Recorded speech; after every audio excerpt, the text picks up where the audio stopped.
Saviez-vous que l'entraide comporte de nombreux avantages qui vont au-delà du mieux-être collectif?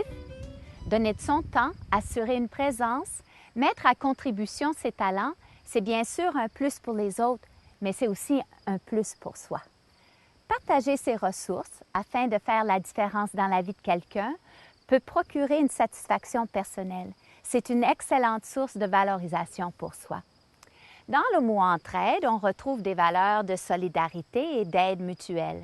En intégrant ces valeurs dans notre façon de vivre, nous contribuons à faire circuler autour de nous une force importante de partage et de prospérité. Le fait de s'impliquer permet également de sortir de sa solitude. C'est une bonne motivation afin de se rendre utile, même s'il faut surmonter certaines réticences, certaines peurs. Des recherches ont démontré que les gens qui font du bénévolat 2 fois par semaine sont beaucoup moins à risque de développer des maladies du cœur. Ça aussi, ça vaut la peine.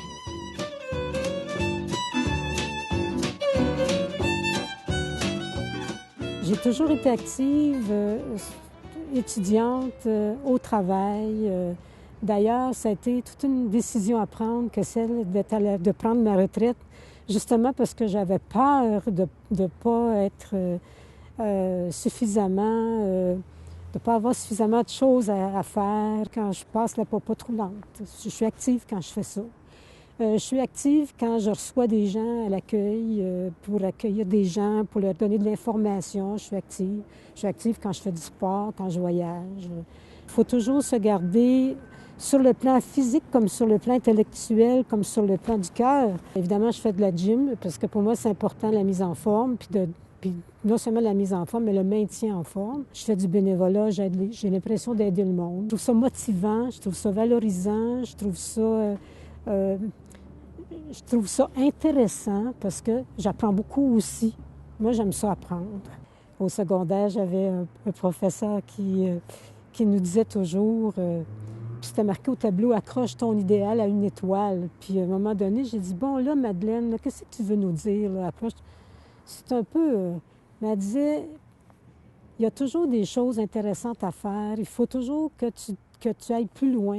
Il faut toujours que tu fasses... Si tu veux être bien dans la vie, il faut que tu aies des projets. » Dans le bénévolat, là, moi, je veux changer quelque chose. Je veux que le monde soit mieux.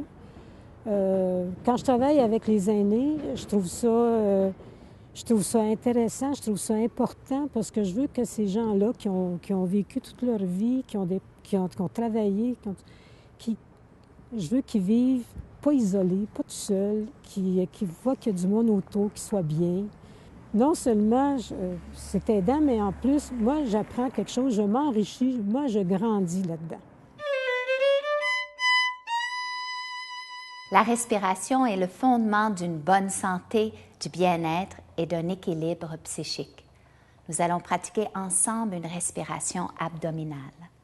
Alors, on met les mains sur le ventre, on peut le faire assis, on se détend les épaules, inspire, gonfle la balloune du ventre. Inspire, expire, rentre le nombril vers la colonne. Encore, inspire,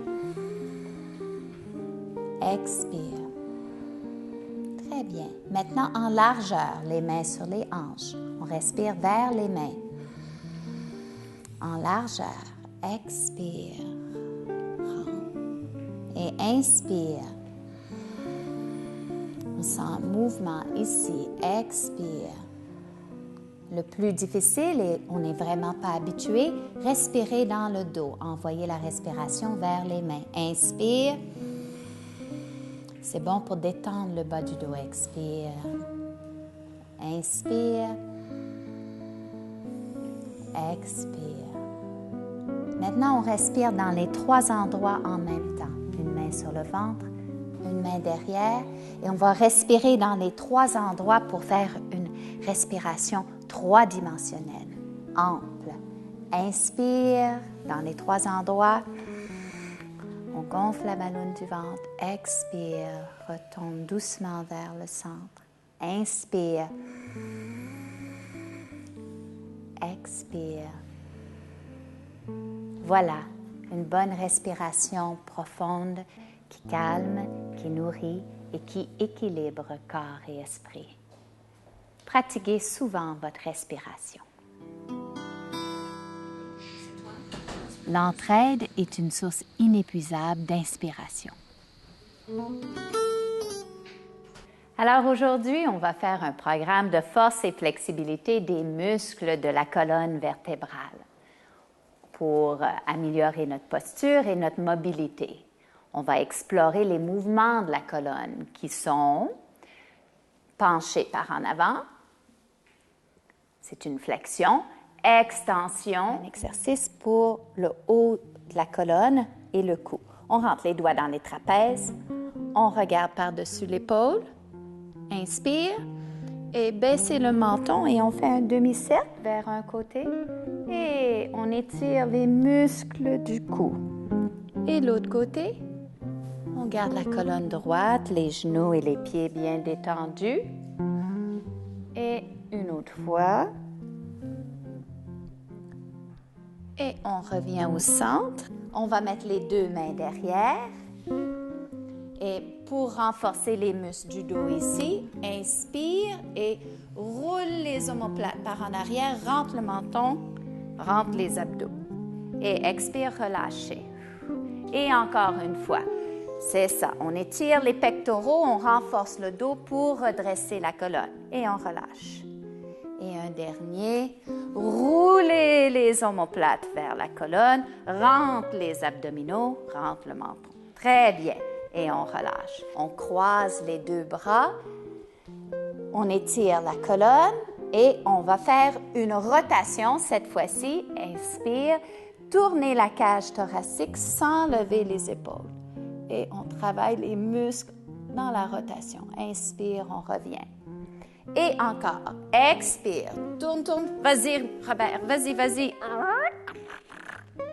Et on revient. Inspire. Et un autre, c'est bien. Expire. Inspire, on revient. L'autre côté. Bien inspirer et expirer à l'effort. Et inspire. On travaille ici les muscles de la colonne. Et encore. Expire. Tournez la tête aussi. C'est bon. Et inspire. On revient au centre. Maintenant, on va faire une flexion latérale. Inspire et expire. Penchez sur le côté. C'est ça. Et on remonte. Et hop. Très bien. Expire. Et inspire. Prenez votre temps. Et inspire. Vertèbre par vertèbre. L'autre côté. C'est bon. Très bien. Sentez-vous aussi les muscles sur le tronc qui travaillent? Inspire. Et c'est bien ça, Janine. Expire. Tu sais, regarde comment elle laisse détendues les épaules ici. C'est bien. Et hop. On garde les bras croisés. On fait le plus difficile, ce qui est de lever la cage thoracique en avant. Alors, souvent, je vois que les gens, ils font ça. Ils lèvent les coudes. C'est pas la même chose. Lève la cage thoracique. Une extension de la colonne. Expirer. Baisser le menton et arrondir, une flexion de la colonne. Et inspire. Et la cage thoracique. Et expire par en avant, le dos rond. Vas-y, un peu plus, Janine, c'est bien.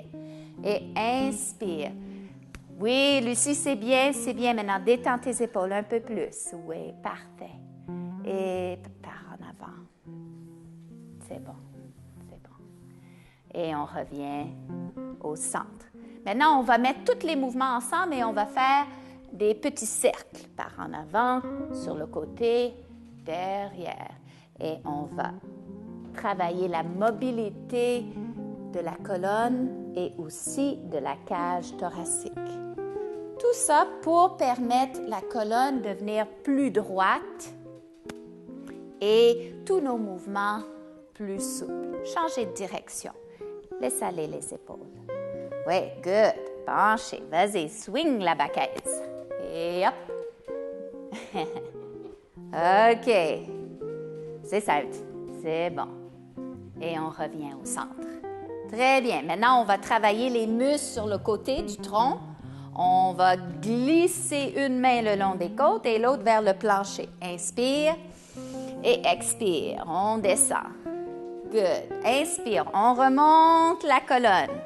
Et encore. Expire. Vous allez voir, la première fois, le plancher est loin, mais rendu à la dernière fois, tout d'un coup, c'est facile. Ouais. Quand on glisse la main comme ça sur les côtes, on sent encore plus l'étirement. On en fait une coupe encore. N'oubliez pas d'utiliser les abdominaux ici. Et on descend, c'est bien, lisse. Et hop. L'autre côté maintenant. Inspire, expire quand on descend. Inspire, utilisez les abdominaux et la colonne. Super. Down, super. Et hop, hop, hop, hop, hop.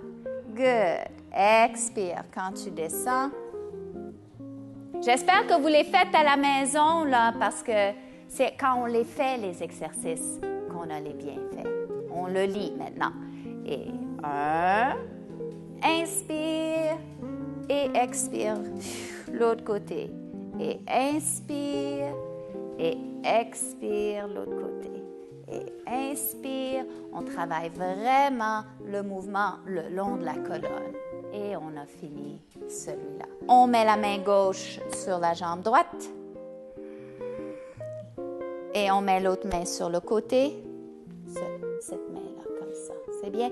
Et on descend. Et en descendant, on fait une rotation de la cage thoracique. Expire. Tournez la tête, tourne la tête, tourne la tête. Inspire. On remonte la colonne vertébrale. Et l'autre côté. Changez. Expire. C'est bien. Tournez. Regardez derrière vous. Sentez-vous tout l'étirement de la colonne vertébrale comme ça? Et on remonte et hop. Très bien. On met une main sur le ventre, une main sur le cœur. Et on va inspirer dans les deux mains. Prends une bonne respiration abdominale et inspire. On se centre, on est conscient de notre colonne. On ressent tout le réchauffement le long de la colonne. Sûrement, vous vous sentez plus souple maintenant. Vous avez également pris conscience de la flexibilité de votre colonne vertébrale. Développer notre force et notre souplesse augmente la confiance en soi. Ces bénéfices ont un impact favorable sur notre mobilité et notre attitude. Transférez cette énergie en vous impliquant dans votre communauté ou auprès de vos proches. Donnez de votre temps comme bénévole ou autrement, c'est utile et valorisant. L'engagement, c'est être actif au sein de sa collectivité. Prenez-vous en main, aidez quelqu'un et gardez en mouvement votre cercle de vitalité. Alimentez-le avec les nouvelles énergies qui surgissent de ces activités. Mais attention, d'un autre côté, trop, c'est comme pas assez. La prochaine émission portera sur l'importance de transmettre et de partager ses connaissances. 2 ingrédients essentiels au cercle de vitalité et à sa capacité de nous garder en santé. En attendant, prenez l'air et mettez en pratique vos respirations abdominales. Ciao!